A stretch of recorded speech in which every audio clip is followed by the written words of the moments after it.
En 1932, Citroën a lancé sur le marché une nouvelle gamme de véhicules, la 8, la 10 et la 15. Carrosserie monopièce, moteur flottant, ces voitures modernes et élégantes restent malgré tout dans la lignée de tout ce que la marque a produit depuis 1919. Mais la crise économique est là et les ventes sont difficiles. André Citroën, comme il fallait s'y attendre, va chercher à sortir de la crise par le haut en investissant sur l'avenir. D'avril à septembre 1933, l'usine de Javal est entièrement reconstruite. Toutes les opérations de montage vont pouvoir être réunies dans ce seul bâtiment gigantesque. Dans le même temps, Citroën a lancé les études pour un nouveau véhicule destiné à cette usine. Ce véhicule doit mettre la marque hors de portée de ses concurrents et lui assurer un succès durable. André Lefebvre, après quelques mois chez Renault, est embauché en mars 1933. Citroën lui donne carte blanche pour sortir une voiture révolutionnaire. Le style en est confié à Flaminio Bertoni. Rapidement, les deux hommes se mettent d'accord. Cette voiture sera une traction. Si le principe n'était pas totalement nouveau, il n'avait jamais été appliqué à la grande série. La difficulté de ce principe est que les roues avant doivent être à la fois motrices et directrices.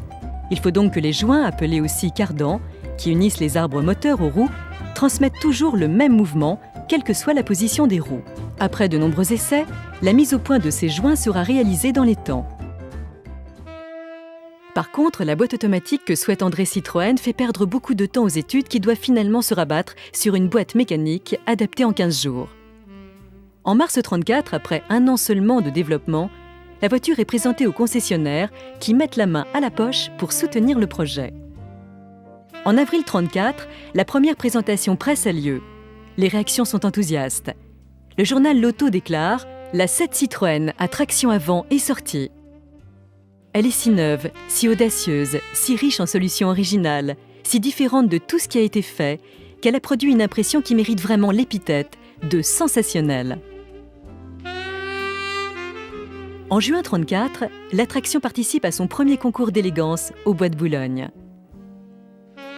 Enfin, à l'automne de cette même année, l'attraction triomphe au Salon de l'Auto. Elle triomphe parce qu'elle marque une véritable révolution. La voiture n'est plus poussée par le moteur, elle est tirée, ce qui améliore énormément la tenue de route. D'autre part, l'absence d'arbre de transmission libère de la place à l'intérieur. Le groupe moteur-boîte, placé à hauteur des roues qui l'entraînent, accentue le poids sur l'avant et rabaisse le centre de gravité. La voiture est plus basse, plus aérodynamique. Il n'y a plus besoin de marchepied.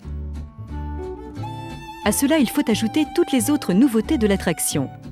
Carrosserie monocoque autoporteuse sans châssis, plus résistante et plus légère. Roues avant indépendantes. Direction à crémaillère. Amortisseurs et freins hydrauliques. Boîte de vitesse synchronisée. Moteur à culbuteur et chemise amovible. Mais en 1934, cette magnifique voiture n'est pas encore au point et les ventes ne suivent pas. Fin 1934, la société Citroën est mise en liquidation judiciaire. André Citroën, qui a cédé toutes ses actions, doit quitter l'entreprise dont l'actionnaire principal est désormais Michelin. André Citroën meurt peu de temps après, en juillet 1935. Dès 1936, le succès de l'attraction permet à l'entreprise de retrouver son équilibre financier. Ce modèle de légende proposa de nombreuses versions et finitions. En 1934, il y eut d'abord la 7, puis la 11, et même une 22 présentée au salon, mais qui ne sera jamais commercialisée. Puis en 1938 apparaîtra la 15, 6 cylindres, qui sera baptisée la Reine de la Route.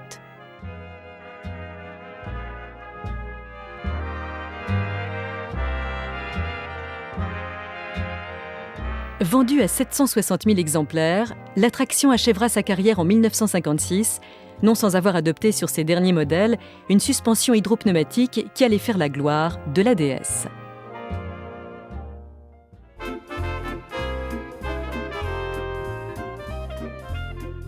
Pendant plus de 20 ans, l'attraction sera la voiture par excellence, adoptée par les personnalités comme par les truands, par les familles comme par les élégantes.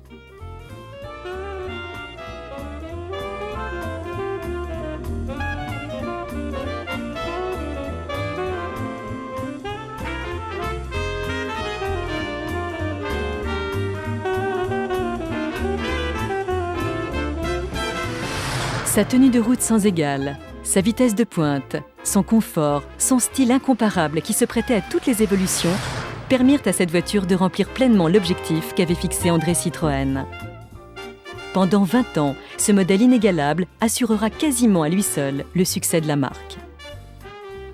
Mais elle alla sans doute au-delà de ce qu'il pouvait espérer, car elle est devenue véritablement un modèle de légende.